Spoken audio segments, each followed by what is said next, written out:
In today's video, I'm going to teach you how to create labels for better organization. We'll walk through this using an email inbox as an example, but the same ideas apply to most tools that use labels or folders.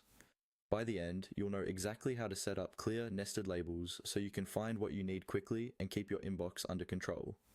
First, open your inbox and look at the left-hand side where your labels or folders are listed. Scroll down until you see the section where existing labels appear. Right around there, you should see a small plus icon, usually labeled something like Create New Label. Go ahead and click on that plus sign. This is what opens the window where you'll define your new label. Next, you'll be asked to type in a label name. This is more important than it might seem.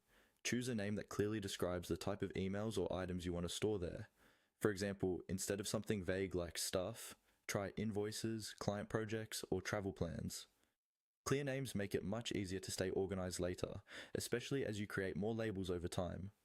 Type the name into the field provided and take a second to double check the spelling so you recognize it at a glance. Now, you'll see an option to nest this label under another one.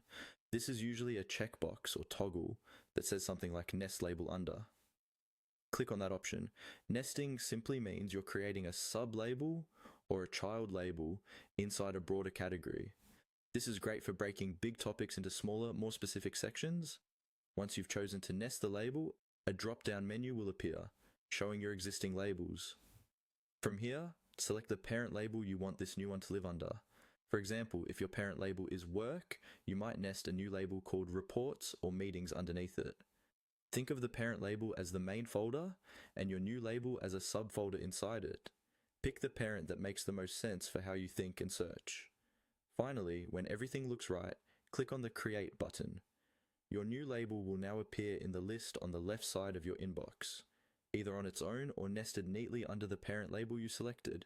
From here, you can start applying this label to existing emails and use it going forward to keep similar messages grouped together, making your entire inbox much easier to navigate and maintain.